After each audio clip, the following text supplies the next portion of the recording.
Assalamualaikum Ustaz. Waalaikumsalam warahmatullahi wabarakatuh. Semoga dibahas oleh Ustaz, insyaallah. Saya pernah mendengar bahwa kurban kita akan menjadi kendaraan orang yang berkurban saat di akhirat. Apakah benar Ustaz?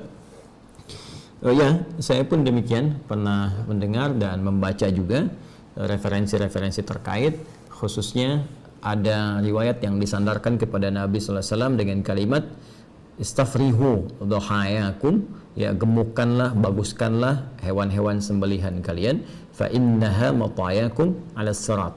Karena sesungguhnya hewan-hewan kurban, hewan-hewan sembelihan yang dibaguskan itu nanti akan datang di hari kiamat menjadi kendaraan kalian melewati sirat, ya, melewati jembatan penyeberangan yang menentukan antara rahmat ataukah azab, antara surga ataukah neraka.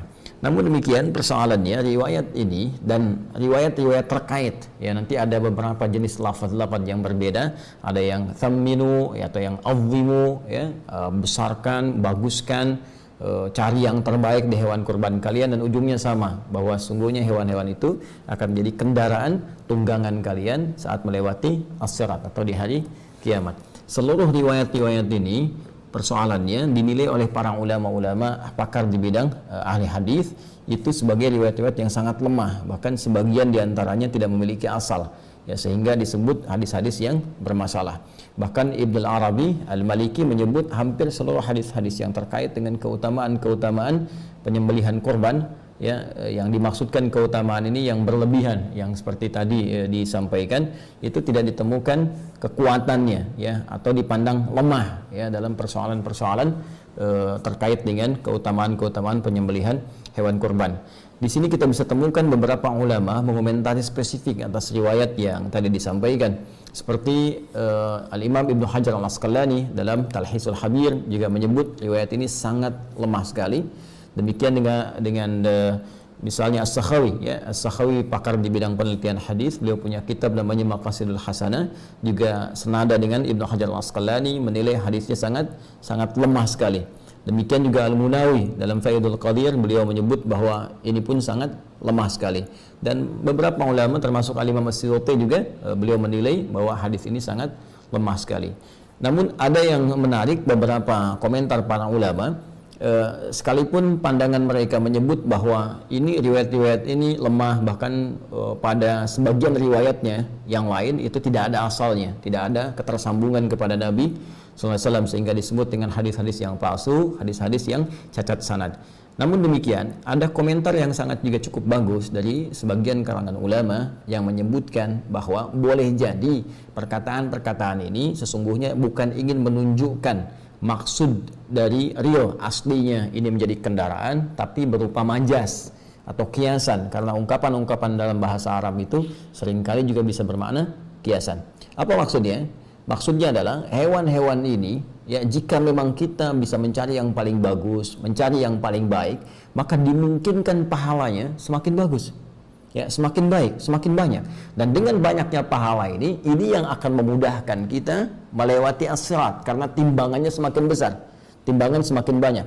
Ya, bukankah kurban pertama yang diterima oleh Allah Subhanahu wa taala dari anak Nabi Adam alaihissalam adalah kurban yang terbaik, ya, kurban yang paling bagus, ya kan? Seperti disebutkan, disyaratkan di Quran surah ke-5 Al-Maidah ayat 27 itu, ya, watlu alaihim naba abnai adam bil haqqi idh qarraba qurbanan fatuqbila min ahadihima, ya, wa lam yutaqabbal minal akhar. Dan bacakanlah Muhammad sallallahu alaihi wasallam, ajarkan kepada mereka kisah tentang dua anak Adam, ya, alaihissalam, dengan kisah yang sebenar-benarnya ketika mereka dimintakan oleh Allah Subhanahu wa taala untuk menunaikan ibadah kurban, ya, maka diterima yang satu, yang lainnya ditolak. Siapa yang diterima ini adalah anak Adam alaihissalam yang berkurban dengan hewan ternaknya, ya, dipilih yang paling bagus, yang paling gemuk, yang paling indah tampilannya, itu yang diterima. Sementara yang satunya lagi tidak mendapatkan penerimaan karena memilih kualitas yang paling jelek dari hasil perkebunannya. Nah, ini di sini, ya, kemudian terlihat bagaimana kesungguhan untuk berkorban itu, sampai-sampai ketika Allah pun menurunkan surah Al-Kautsar ya kepada Nabi Muhammad SAW yang menjamin surga terbaiknya dengan segala keindahan nikmatnya, sampai-sampai Allah memerintahkan Nabi bersyukur untuk memperbanyak salat, kemudian juga berkorban, ya.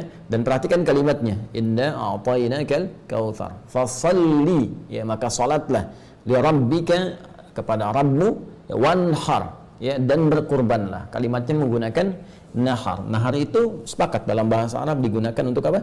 Unta, ya, hewan sembelihan untuk unta. Sedangkan unta tingkat yang paling tinggi, yang paling bagus, yang paling besar, yang paling banyak manfaatnya.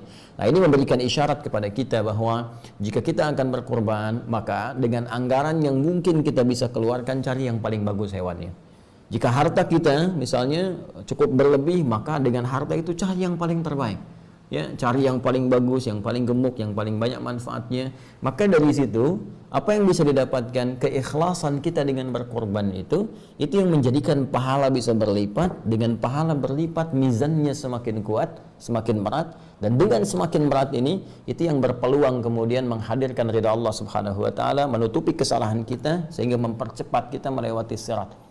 Barangkali ini yang dimaksudkan menjadi kendaraan dalam konteks amalnya, bukan konteks kemudian hewannya, karena Allah sendiri menyampaikan dalam surat Al-Hajj ayat ke-37, la yanalallaha luhumuha wala dima'uha walakin yanaluhut taqwa minkum. Yang sampai kepada Allah itu bukan dagingnya, yang sampai bukan darahnya, tapi yang sampai kepada Allah ketakwaan kitanya. Dan dengan takwa ini kendaraan terbaik dan pakaian terbaik yang kita kenakan untuk bisa menghadap Allah dan mempercepat kita melewati sirat guna menuju rahmat Allah Subhanahu wa taala, yaitu surganya. Walibasut taqwa dzalika khair, dan pakaian takwa itulah pakaian yang terbaik.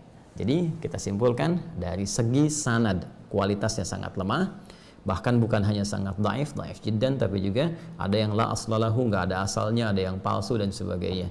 Tapi dari segi matannya, dari segi isinya, ada isyarat yang menunjukkan ini bermakna kiasan, dalam arti pemahaman memperbagus hewan kurban supaya pahalanya banyak, dan dengan pahala itu itulah kendaraan terbaik untuk menuju surga dengan rahmat Allah Subhanahu wa ta'ala. Saya kira demikian cara memahaminya.